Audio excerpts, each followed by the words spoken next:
All right, welcome back to the Farm Monitor and to another edition of, get this, Meals from the Field. Hopefully I remember how to do this. It's been a while. It's been a while.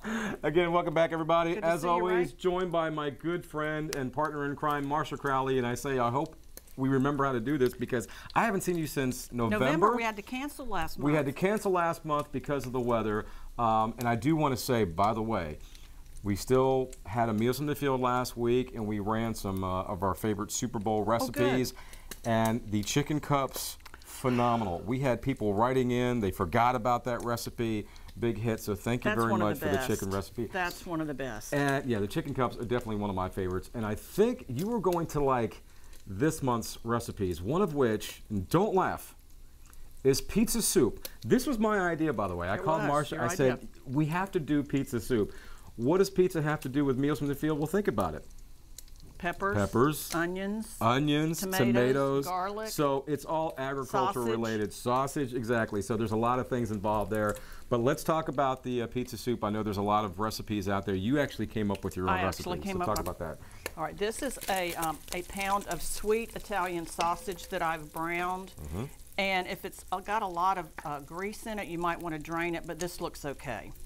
All right, I'm going to add to that a cup of onion, a cup of bell pepper, and a cup of sliced mushrooms, which I'm pretty sure we grow all of in Georgia. And you're going to saute that for a minute. And like I said, we were planning on doing this last month, remember? And then we got snowed out, but it was so good, I thought, well, we've got to come back and do this. You had never had pizza soup until I gave you that idea, and you like it now, don't you? Oh, it's great. I love it. And it freezes well. All right, we're going to saute. And normally you would saute it for about 5 minutes. The peppers, the onions, and the fresh mushrooms. I guess you could use canned, but it won't be the same thing. All right, we're going to add to that. We're all about freshness. We're all about, you know, good stuff from the garden, so use fresh mushrooms if you can. A 14-ounce jar of pizza sauce of your liking. And I know a lot of people think that's cheating, but it's really not. I don't think so. Anytime you can streamline an ingredient, I'm there. My mom would disagree with you. Oh, she would make her own pizza sauce, probably. Would make her own and you can pizza do that. Sauce. Like if you've put up a bunch of tomatoes in the summer, we're going to add to that 2 cups of water, a cup of fresh chopped tomatoes. Actually, it's more like 1 large tomato, which would be a little bit more than a cup. Let me turn this up just a little bit. Stir that in. Then some garlic, fresh garlic, and Italian seasoning. I tried this with more pepperoni than sausage, and it just was overpowering. Right. So this is a pound of sausage and about a half to 3/4 of a cup of chopped, sliced pepperoni. All right. And then you just simmer that for 20-30 minutes. And when you go to serve it in the bowls, you're going to serve it with mozzarella and Parmesan cheese on top. See how easy that is? It's so easy. All right, we're going to let that. Let me turn that down. We'll let that simmer a minute. We don't want to burn ourselves. All right, that goes really well with this cheesy flatbread. Okay.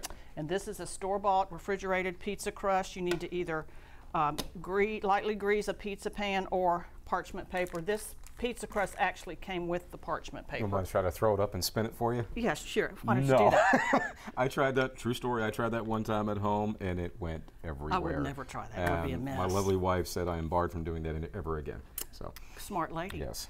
All right, you're going to brush this pizza crust with a quarter of a cup of melted butter that's got chopped garlic and Italian seasoning. You're just going to brush it on there liberally. Lots of garlic on there. We like garlic. If you don't like garlic, you can leave it out. Then you're going to top that with a cup of mild cheddar cheese, shredded.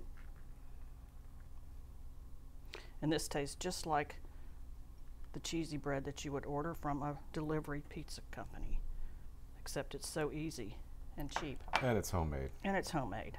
And the kids, this is something the kids could do. And then 3/4 of a cup of shredded Parmesan cheese. And you're going to bake this at 400 for about 10 minutes. And it is to die for. It does, and it looks really good. We've got the finished product over here. That is the cheesy bread there. And you could cut it up any way you like. You can make squares, little breadsticks and things like that. triangles, however you want to. And then, as Marcia does every month, you and Holly are so good at decorating Holly's things. so good at decorating. So I had to show that and she's the show decorating things off. diva. Look at that. Makes you not even want to eat the soup. I'm kidding.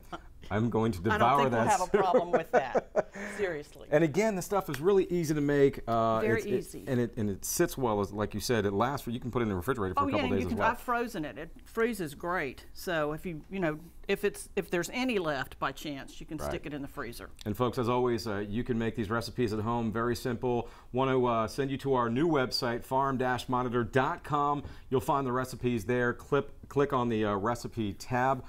Everything is very simple there to make, and again, I think it's going to be the big hit of your party. Very nice to see you again, to see and you, we can't Ray. thank you enough for all these delicious recipes. Hope you enjoy.